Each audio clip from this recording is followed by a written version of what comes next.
Meus irmãos, mais uma vez, boa noite a todos. Pai do Senhor Jesus, nós vamos hoje de lição número 5. A nossa lição hoje é Jesus é Deus, tá bom? Nossa quinta lição desse trimestre da escola, a gente vai falar sobre a divindade de Jesus. Vamos fazer um panorama aqui, nós vamos olhar o nosso textual, tá bom? João capítulo 1, versículo 1, no princípio era o verbo, e o verbo estava com Deus, e o verbo era Deus.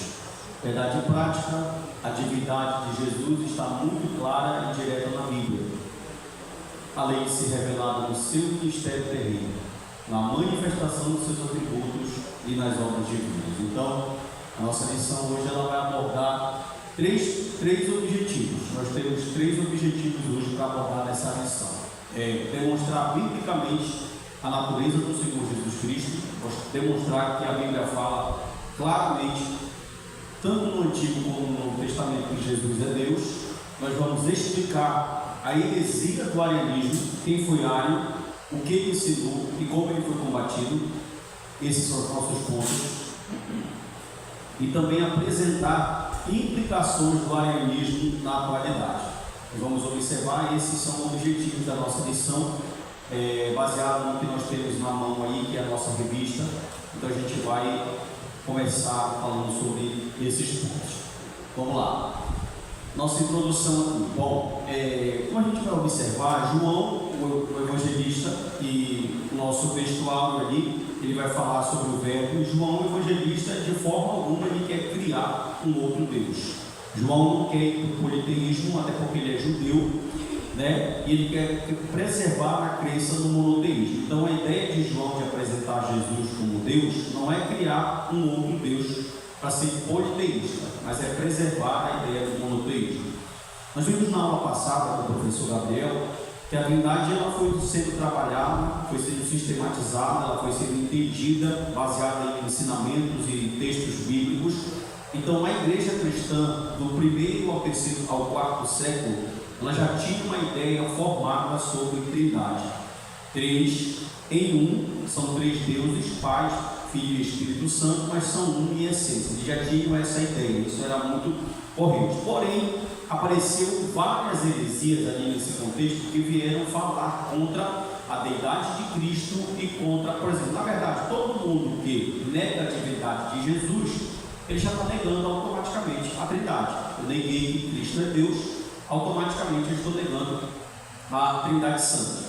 Ali apareceu, só para ter uma ideia, aqui na lição ele vai focar no arianismo, mas ali nós temos o apolinarismo, nós temos o monofisismo, que é o eutiquianismo, nós temos o nestorianismo e nós temos também o nestorianismo, apolinarismo e o eutiquianismo. Nós temos essas três principais heresias que apareceram ali e caíram nos concílios, que também a gente vai dar uma olhada aqui. Quando João apresenta o prólogo Jesus é o verbo, que a tradução em Novo Mundo, a tradução Novo Mundo do Testemunho de Jeová, traduzido de forma errada, na nossa Bíblia está: no princípio era o verbo e o verbo era Deus. Na tradução do Novo Mundo está: no princípio era o verbo e o verbo era Deus. Só que Deus, lá se referindo a Jesus, ele vai aparecer com D minúsculo, né? Desde 1960 a 1986, essa tradução ela começou a entrar em voga com os testemunhos de Jeová, e eles começaram a fazer mexer em vários textos bíblicos que falam sobre a divindade de Jesus. Só que quando João apresenta a divindade de Cristo aqui e apresenta Jesus dessa forma, os estudiosos eles são categóricos em dizer que quando ele apresenta Jesus como Logos, ele está apresentando Jesus como Deus. Por quê? Deixa eu abrir um parênteses aqui muito interessante.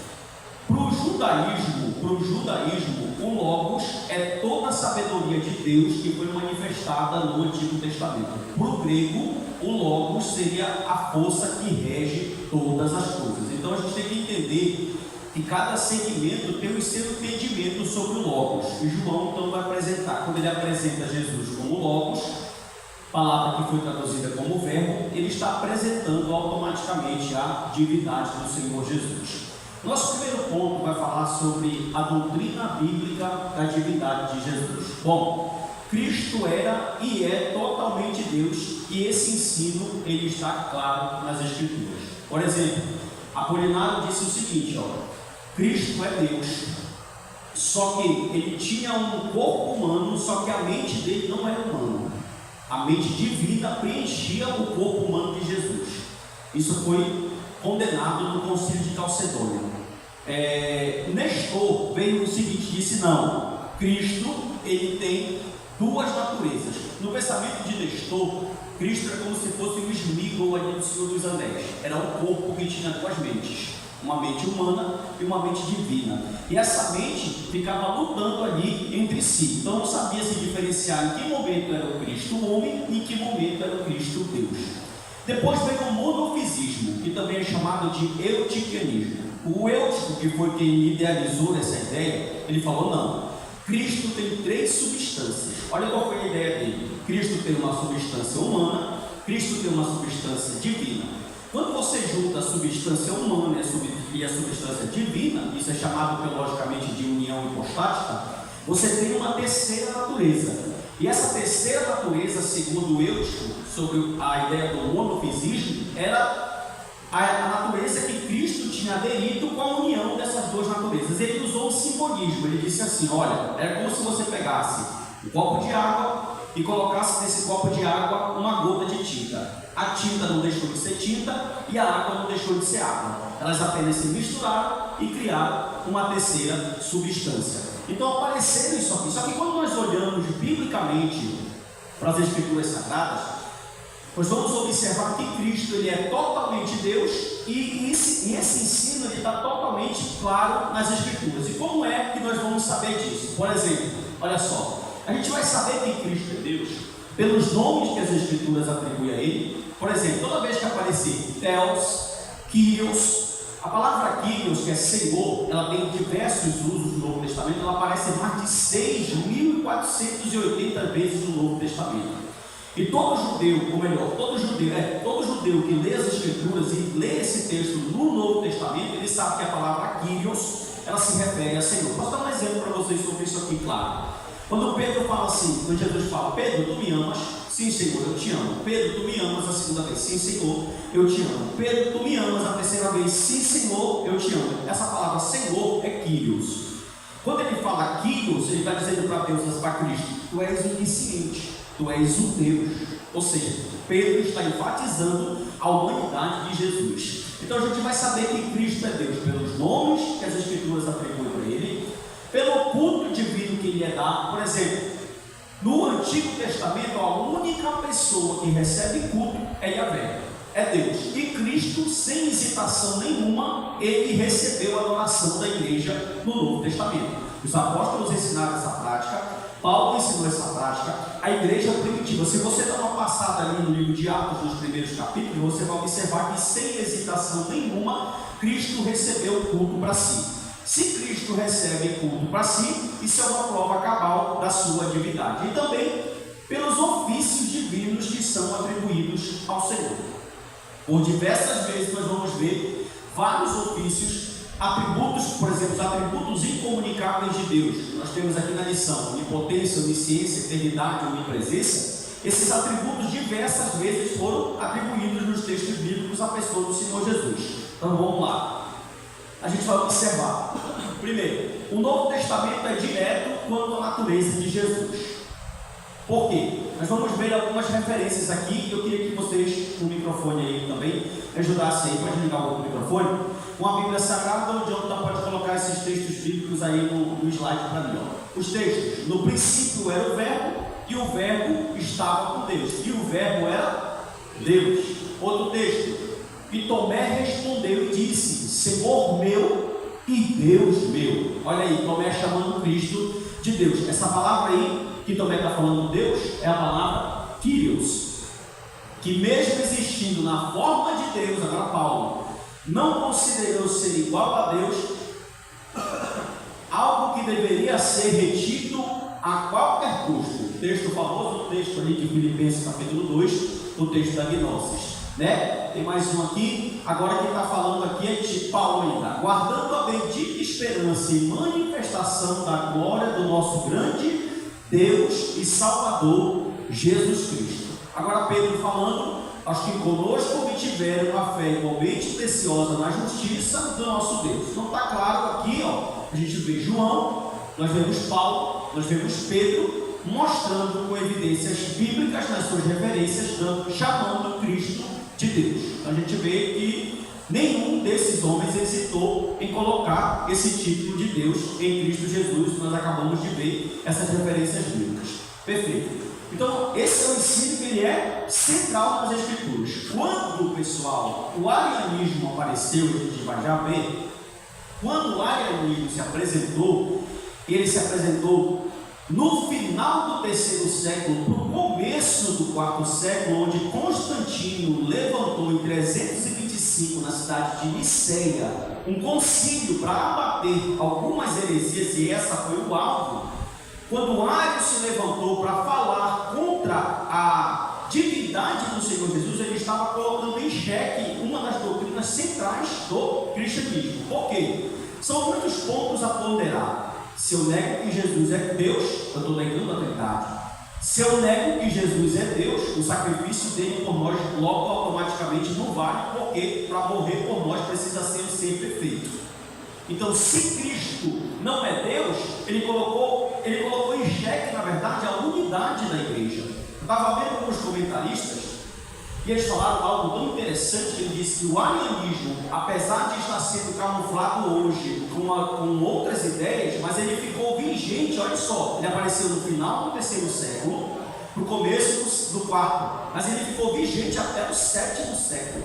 Até o sétimo século, a igreja ficou de forma direta e indireta lutando contra essa heresia. Então a gente vai observar que a divindade de Jesus é central aqui nas Escrituras. Por exemplo, a Bíblia vai falar que Deus tem atributos incomunicáveis, né? Quem estuda teologia já sabe o que significa isso. E esses atributos incomunicáveis, são atributos que Deus não compartilha com ninguém, e só Ele tem. Todos esses atributos, como você está vendo aqui, onipotência, eternidade, onisciência, onipresença, todos esses atributos, eles estão na pessoa de Jesus. E os autores bíblicos, eles vão deixar isso de forma muito clara. Por exemplo, ninguém além de Deus tem todo o poder. Ou é eterno, anjo não é eterno. Ou é onisciente de saber todas as coisas, ou está em todos os lugares. Esses atributos são atributos de Deus. E Cristo vai aparecer nas Escrituras portando todos esses atributos, e os autores bíblicos vão deixar isso bem claro. Vamos ver. Por exemplo, Jesus é onipotente. Mateus capítulo 28, versículo de número 18. Coloca o texto para mim, meu filho, por favor. Mateus capítulo de número 28, versículo de número 18.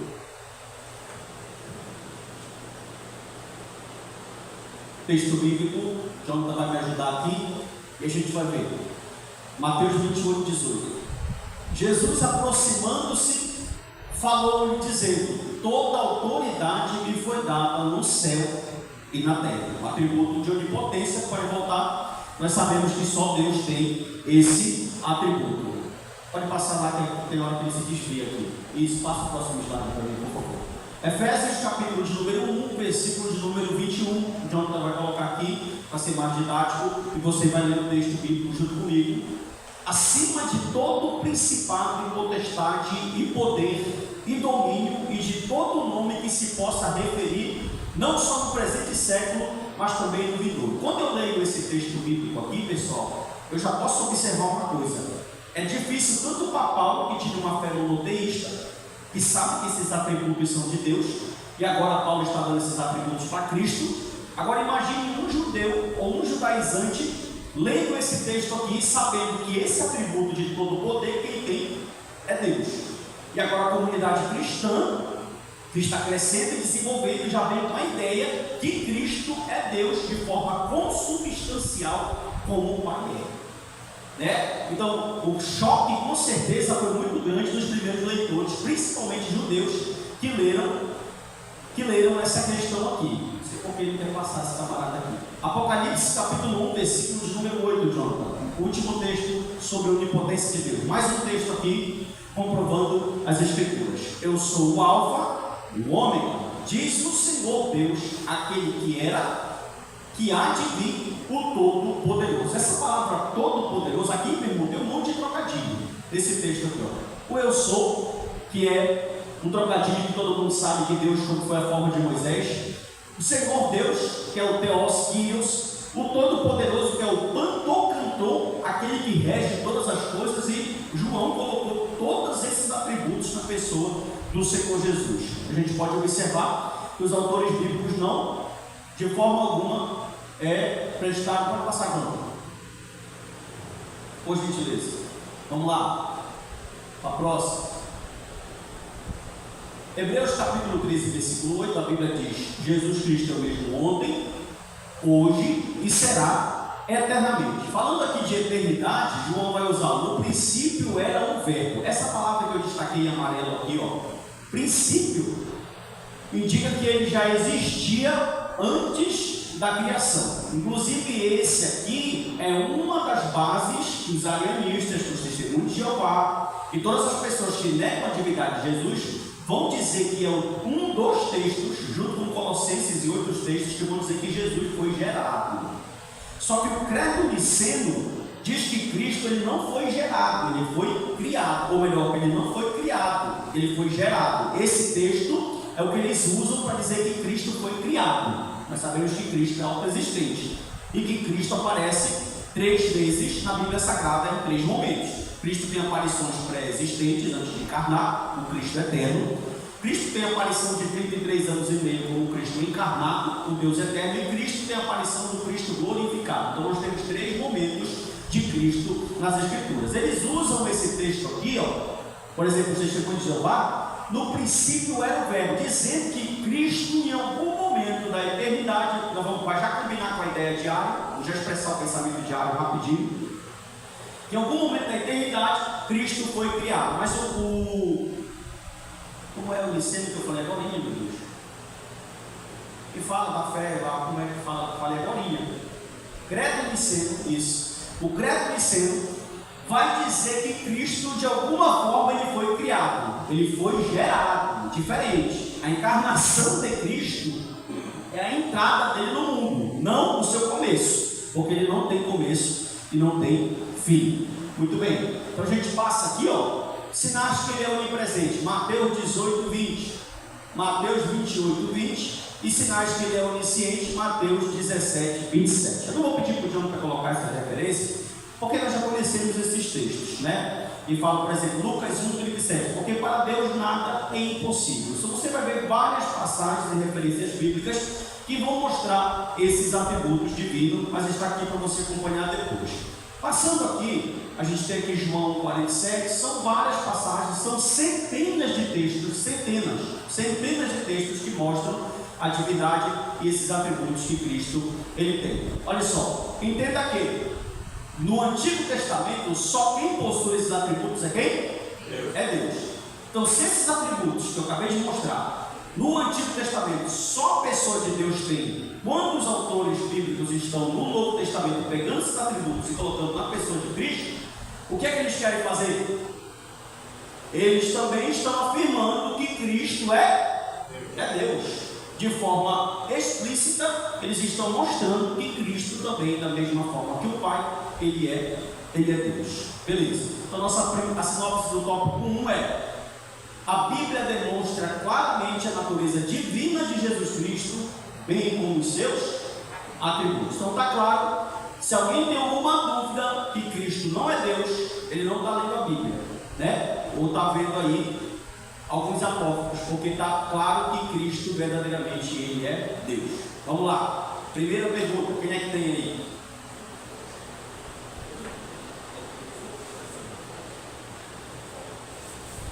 Faça a sua contribuição, estamos em sala de aula. Só uma dúvida, pode falar.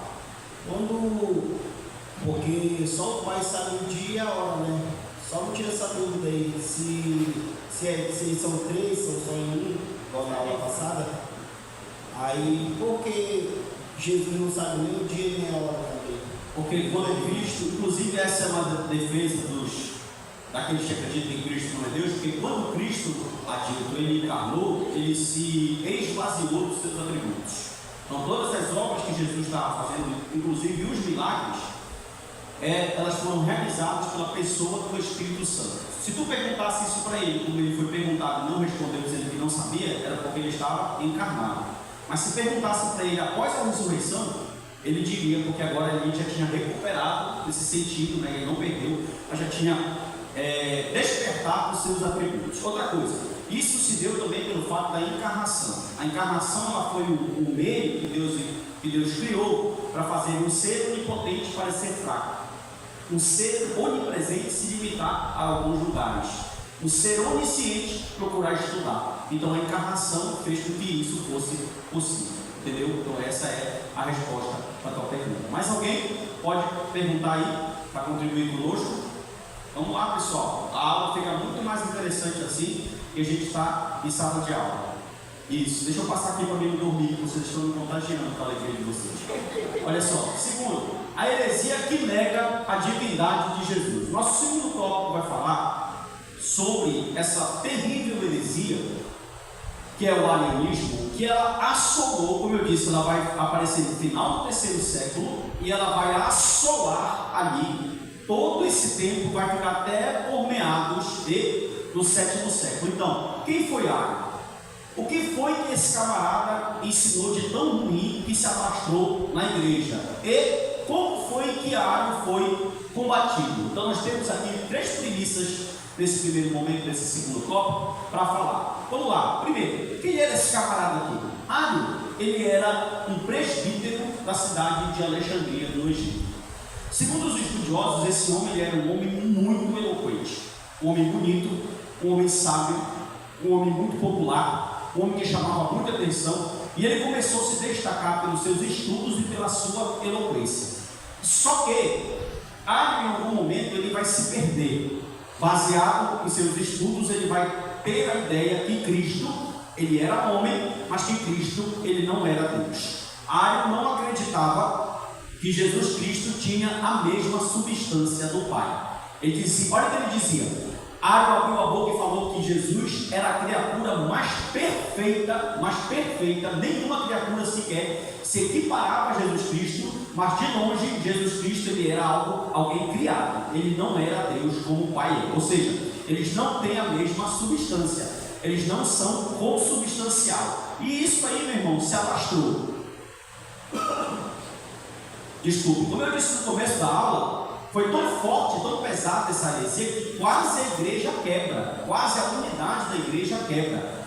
Foi tão necessário que, nesse momento, aquele processo que Constantino está se convertendo, então ele vai reunir os bispos, os teólogos, os pastores, todo mundo que tem ali de melhor, teologicamente falando, ele vai reunir para fazer um concílio, para tentar combater isso aqui, porque isso aqui se alastrou de uma forma tremenda e muito grande. Se eu nego que Cristo não é Deus, eu estou negando uma das principais doutrinas do cristianismo. Por quê, gente? Se Cristo não é Deus, o que Cristo fez no Calvário não vale absolutamente de nada. Para expiar pecado tem que ser alguém santo, e quem tem essa santidade é Cristo Jesus. Então Ario vai negar tudo que a igreja ensinou no século I, no século II e meados do século III. Ario vai colocar todo esse ensinamento em xeque.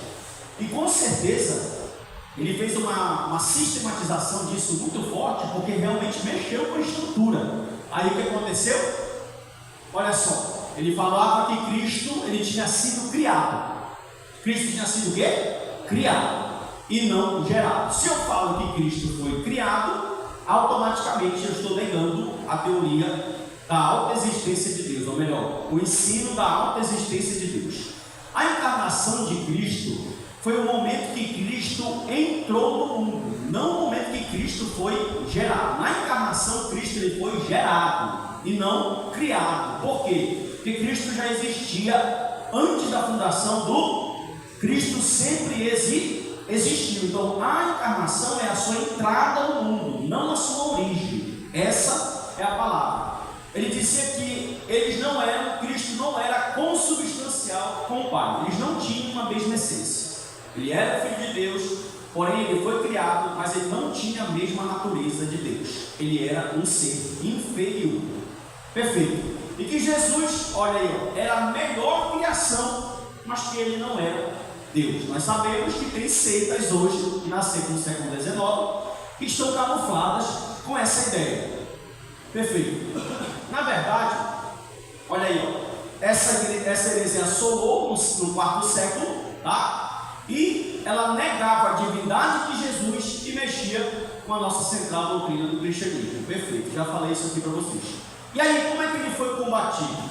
Ele foi combatido em 325, nesse concílio aqui. Primeiro concílio que a igreja, que já é católica aqui, tá bom? Fique bem claro isso. A igreja que nesse período ela já é católica, agora se situar bem certinho na história aqui. Em 325, Constantino reúne e faz esse concílio. E aqui, ó, Ário foi condenado, viu? E foi declarado nesse concílio que Cristo tem a mesma substância do Pai. Cristo tem a mesma natureza do Pai. Nós vamos ler aqui o credo niceno, que ele é muito importante. Bora ler todo mundo no 3?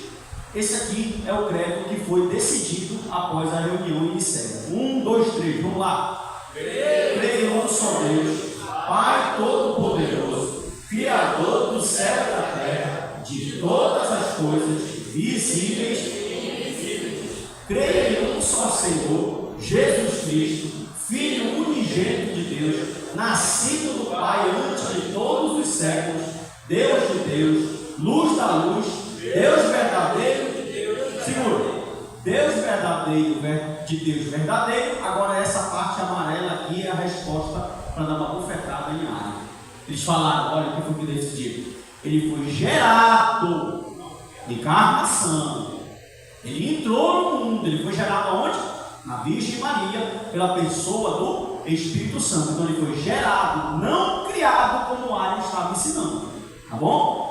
E ele tem a mesma substância do Pai. Então o credo niceno declarou que Cristo ele é gerado, não criado, e que ele possui sim a mesma substância de Deus Pai. Então aqui em Nicéia, Ário, entre aspas, ele cai por terra. Por quê? Porque esses ensinos eles vão prosseguir muitos e muitos dias até o 7º século.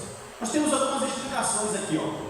Por exemplo, olha as passagens principais que Ário usava para falar contra Jesus Cristo Deus. Provérbios 8, 22, Colossenses 1, 15 e João 17, 3. Coloca para mim, por favor, Jonathan, Provérbios 8, 22. A gente vai terminar no horário, tá, pessoal? Provérbios capítulo 8, versículo 22. Ó, o Senhor me possuía no início da sua obra, antes de suas obras mais antigas. Ele falou que aqui no início foi o momento que Cristo foi gerado, tá? Ou que Cristo foi criado. Aqui no início foi o que Cristo foi criado. Volta lá, por favor, coloca Colossenses 1, 15. Esse texto aqui também é um texto famoso de Paulo, que diz que Cristo é a imagem. Este é a imagem do Deus invisível, o primogênito de toda a criação. Mas pense uma coisa aqui nesse texto. O texto não está dizendo que Cristo é o primogênito de Deus. Ele está dizendo que ele é o primogênito de toda a criação. E na resposta, usando a gramática, a gente vai ver a refutação que a fé conservadora ortodoxa faz a Ário. E o último texto, pode colocar? João 17, verso 3. O João também auxilia. E a vida eterna é esta: que te conheçam a ti, o único Deus verdadeiro, e a Jesus Cristo, a quem enviaste. Então esses três textos aqui eram textos preferidos que Ário usava para defender a ideia que Cristo não é Deus. Pode passar, João. A frase preferida dele era essa aqui, ó: houve tempo em que o Filho não existia. Olha aí, rapaz, houve tempo em que o Filho não... Pô, parece simples, né, irmão, para nós. Agora pensa nisso. A igreja entra no 1º século, os apóstolos morrem, João morre no final do 1º século, aí assumem os presbíteros, começa a caminhada ali em Atos, depois aparece Paulo, morre Paulo, aí os pais da igreja começam a aparecer entre o 2º e o 3º século, a igreja começa a tomar força, começa a entender a natureza humana, a natureza divina, trindade, começa a entender os princípios basilares da fé, aí de repente aparece um cara desse, um carrão de cena, e joga um balde de água fria no pensamento de todas essas pessoas. E ele começa a sair por aí falando simplesmente: olha, teve um tempo que Cristo Não existia, e pior, eu tenho base bíblica na Bíblia de vocês para provar isso. Aí deixa eu te falar uma coisa aqui. Dá uma glória a Deus aí. Glória a Deus. Quando o testemunho de Jeová bate na tua porta, ele fala o quê? Você tem uma Bíblia em casa? É interessante que ele pode ser que ele esteja com uma tradução Novo Mundo. Eu tenho um tópico sobre isso aqui, tá? Pode ser que ele esteja com uma tradução Novo Mundo, mas ele vai querer refutar a tua fé com a tua própria Bíblia. Ele vai dizer assim: abre a tua Bíblia, eu tenho uma base bíblica para te provar o que eu estou te ensinando. É justamente o que Hilário está falando aqui. Ele pegou Provérbios, Colossenses, João e outros muitos textos e começou a provar que Cristo não é Deus. Aí a gente precisa fazer o quê? Não é apologia cristã, pessoal? Sim ou não? Sim. Agora defender a nossa fé. Olha só, como solucionar essa controvérsia? Vamos lá. Essa tradução em Provérbios 8, esse verbo criou, aqui ó, na Septuaginta ele é opcional. Por quê? Lembra lá do Gênesis? Criou Deus os céus e a terra. Façamos o homem conforme a nossa imagem e semelhança. Criar lá é bará, fazer lá é azar. Bará é criar do nada, e façamos ou fazer é criar de algo que já existe. E aqui nesse verbo criou, aqui ó, nesse texto aqui, qual é o texto, pessoal? Essa palavra criou aqui não é bará e nem azar, é a palavra hebraica caná ou canã, tá bom? Essa palavra aqui ó, e significa adquirir, criar. Olha o sentido que ela tem ó. Ela não tem um sentido de criar algo inexistente, algo que não existe. Não, ela tem um sentido de adquirir, de obter também, dependendo do conceito. Ou seja, isso aqui não defende que Cristo foi em algum momento criado. Vai ficar mais claro com os próximos exemplos. Olha aqui, ó. Colossenses 1,15 diz que Jesus é o primogênito de toda a criação e não primogênito de Deus. A palavra aqui, ó, primogênito é protótokos. Pode significar, ó, chefe primeiro ou primogênito. Quando a Bíblia está dizendo que Cristo é o primogênito de Deus, ela está ensinando que ele é a criação, que ele é o ser que mais tem importância, que mais tem prioridade, que mais tem primazia, e não que ele foi em algum momento criado. Pode falar.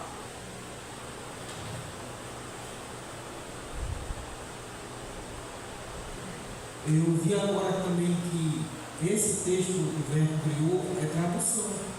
Porque aqui na minha Bíblia está como possuía. É exatamente como está aí o texto de Provérbios.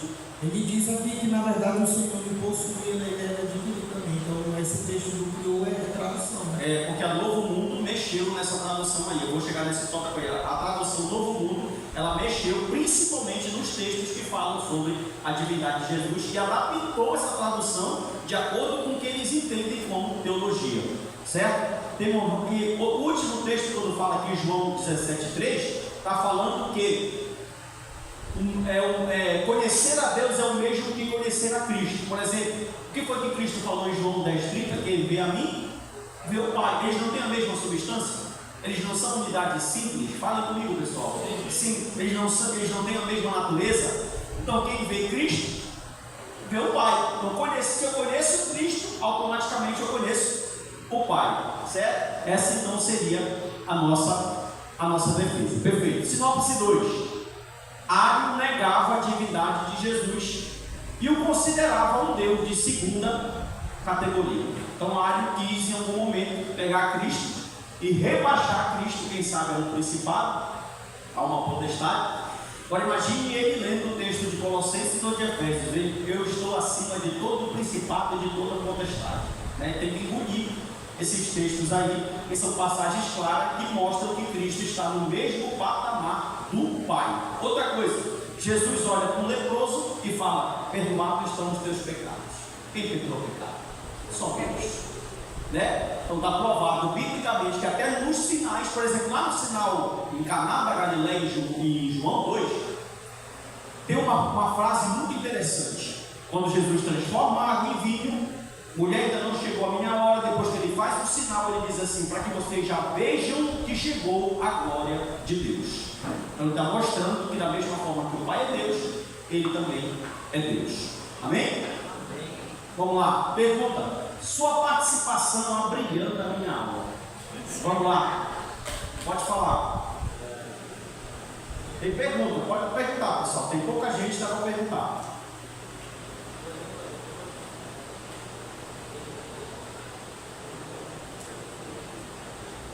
Quer falar, irmão? Breno? Adilto, tem mais uma aí? Vai lá, pode falar. Pode falar. A aula fica muito mais interessante assim. Isso porque ele está de bermuda. Vamos lá. Com base no que o senhor falou, no que eu perguntei, e antes, ele não veio dos céus como Deus, e depois ele foi criado, né? Foi gerado, e como ele já não sabia o dia, usou essa base aí. No Antigo Testamento, antes dele encarnar, ele tem aparições pré-encarnadas. Só que ali ele é Deus glorificado. Por exemplo, os estudiosos hoje, Adilton, diz que toda vez que tu lê na Bíblia Sagrada o anjo do Senhor em caixa alta, aquilo se refere a Cristo. Por quê? Porque em algumas aparições, por exemplo, a gente vê que na Bíblia, lá no final do Apocalipse, João aparece um anjo para João, e João se prostra para adorar ele. Ele fala assim: levanta que eu sou o teu conservo. A gente está observando que aquele ser angelical ele não recebe adoração. Porém, quando o ser aparece no pau de Jaboque lutando com Jacó, Jacó adora ele e ele recebe aquela adoração. E quem foi que apareceu para Jacó? O anjo do Senhor. E quem é o anjo do Senhor? Jesus Cristo pré-encarnado. Naquele momento ele está glorificado, mas não tem um corpo. Viu? Ele não tem um corpo. Aquela palavra lá de transfiguração de Jesus em Mateus 16, se não me engano, aquela palavra no grego é holograma. Holograma era uma imagem, não tinha um corpo físico. Só que quando ele vem para cá e encarna, que é gerado através de Maria, a encarnação, que é um grande mistério da união das duas naturezas. Por exemplo, união hipostática, a natureza divina e a natureza humana. Aí olha o que aconteceu. Isso foi tão choque, gente, isso é fascinante, porque logo nos primórdios, nos primeiros séculos, eles não sabiam entender. Eles pensavam assim, Cristo veio, porém a natureza divina dele substituiu a natureza humana. Aí nasceu quem? Nasceu o nestorianismo. Porque o Nestor não sabia trabalhar essa ideia de que Cristo tinha essas duas naturezas e que essas duas naturezas eram só uma. Então eles começaram a criar um choque. Será que a natureza divina substituiu a humana? Será que a humana substituiu a divina? E começou, será que ele é Deus mesmo? Será que ele é homem? Porque eles não sabiam entender como se deu essa união hipostática. Olha o que eu falei de Apolinário. Apolinário não, do monofisismo, de Eutico. Eutico disse o seguinte: não, elas se uniram e pela união dos seus poderes nasceu o Capitão Planeta.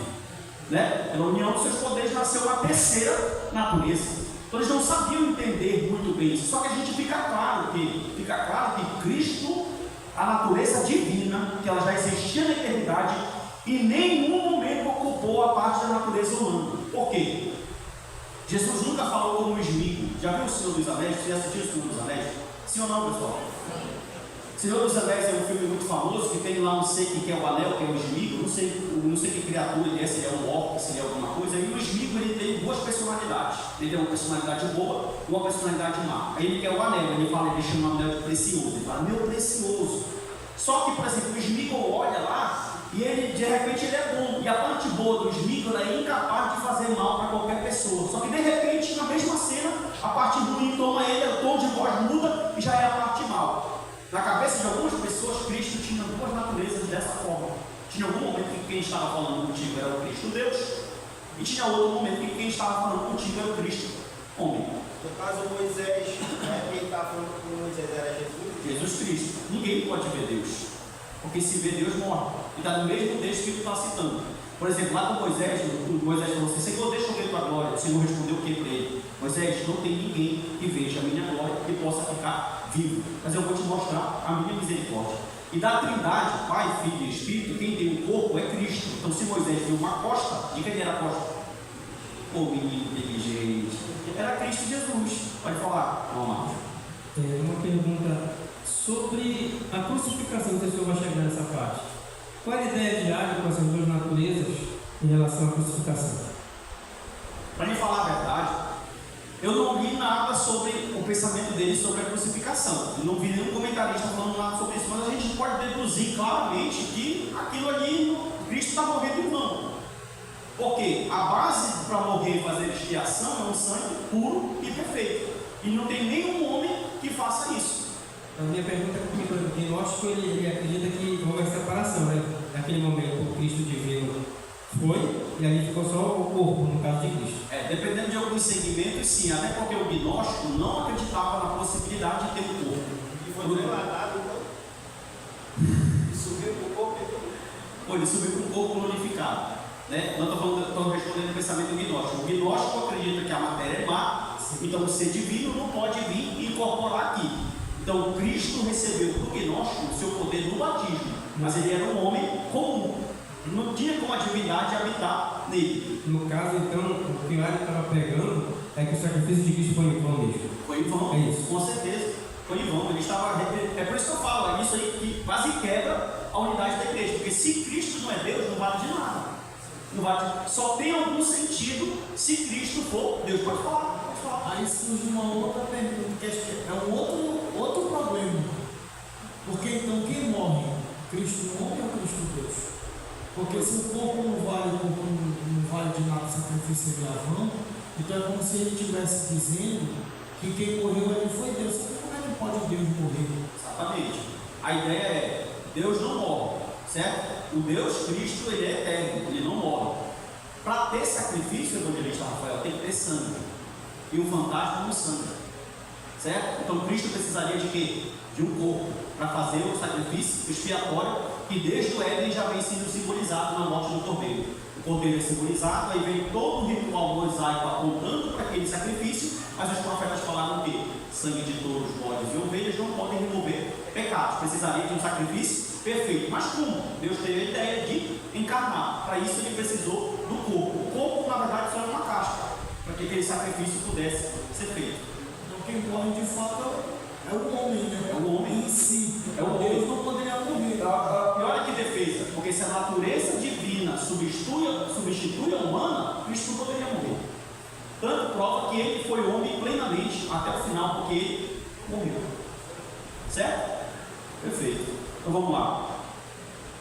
Aí o Adilson tinha perguntado rapidinho que a gente já pode falar assim, se Cristo já existe antes da fundação do mundo, esteve em terra, vivo, como é que ele não sabia, ou não, na época que ele invocaria, se ele antes foi Deus verdadeiro, ou ele não quis dizer? Não, na verdade, tem que dar uma olhada Porque a Bíblia também não diz, né? Não, na verdade também tem que dar uma olhada na tradução, para ver qual foi o termo que ele usou na resposta. Porque, não, porque eu estou falando do texto original, do grego. Porque tipo assim, ó, o texto está dizendo que nem o filho e nem os anjos sabem. Ele não disse. Outra coisa, aí tu pode afirmar que Cristo mente. E ele disse que ele não sabia. Então dá para entender que o momento da encarnação ali, será que a memória foi apagada? Isso aí é muito grande. Aí bora parar de filosofar, porque a gente pode criar uma ideia aqui que ali, Diácono Marcos, primeiro, depois o pastor Hélio. Diácono Marcos, vem ali. Diácono Marcos, com certeza, uma pergunta importante. Pode falar, tá ligado? Lá embaixo. Então, inverte ele, pressione ele até ele ligar. Esse que é o nó de Você já perdeu aí, que já foi seu tempo. Pega uma água aqui, meu filho. Por aqui, ó. Só segurar. A aula boa é assim. Oi. Pode falar. Esse que é o nó, né? Esse detalhe aí que o nosso jovem ele tá falando para nós, assim. Eu também estava aqui, eu estava pensando e estava dando um nó na minha cabeça. Se Cristo tinha a substância de Deus, como é que ele não sabia? Como é que ele não sabia? É isso que ficou aqui na minha cabeça, com certeza está na cabeça dele das pessoas. Não, filho. Tu tá entendendo? A mesma coisa que o Rafael está falando aí. Ele está enrolado aí também, ó. Queria saber como é que tá. Na verdade, é uma pergunta inculcante, é por isso que eu disse que a única saída que dá para entender é olhando o texto original.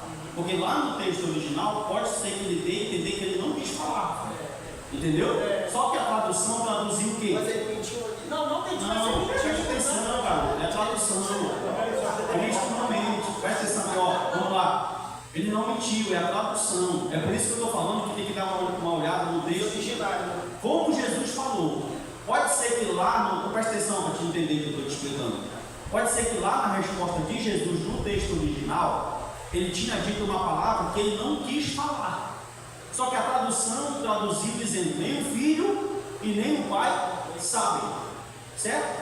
A resposta seria que quando ele tomou forma humana, ele deixou de ser Deus. Ele perdeu a divindade. Não, ele não perdeu a divindade. Sabe por que ele não perdeu a divindade? Presta atenção, isso aí é pior do que o Nestor. Porque o Nestor é nível. Presta atenção, em nenhum momento ele perde a divindade, porque isso é muito importante. No momento da encarnação, tu vê alguns lapsos de glória. Tem momentos que ele se transfigura. Tem momentos que ele vai fazer o quê? Tem momentos que ele vai dar pequenos tópicos que ele é Deus. Ali. Entendeu? Estando encarnado.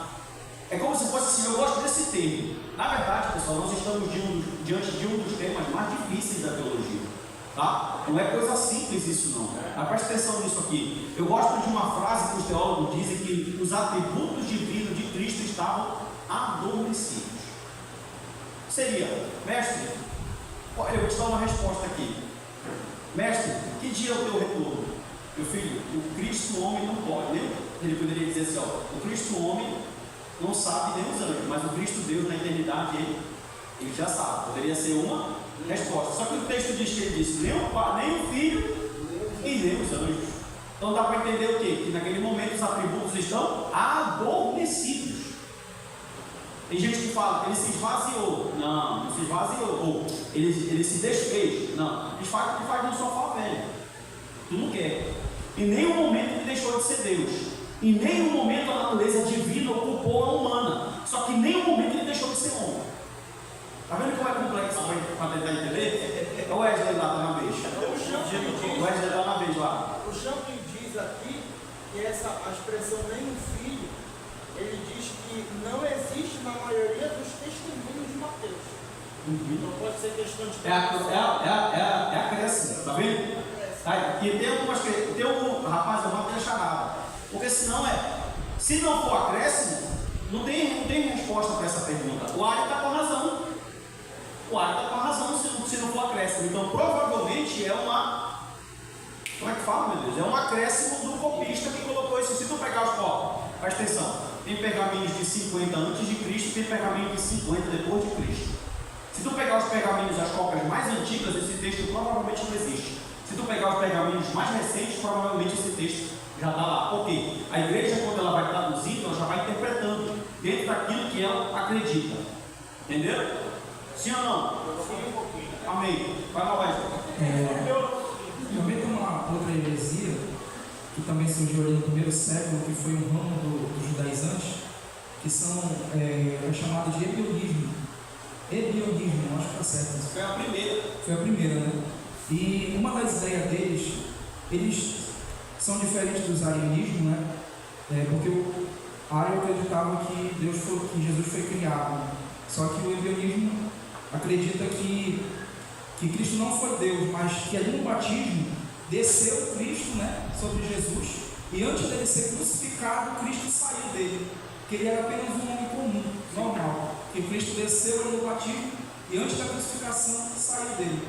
Sabe por quê? Porque a ideia do ebionismo era a ideia basicamente de todas as seitas que falaram com o mesmo pensamento, que era preservar o judaísmo e o monoteísmo, porque eles eram judeus.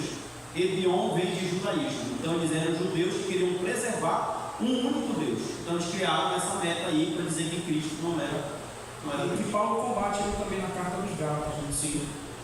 Vamos lá. Olha lá, pessoal. Segura que eu tenho mais uma de pergunta e resposta. Uma aula só dessa. Só dessa. Olha aqui, ó.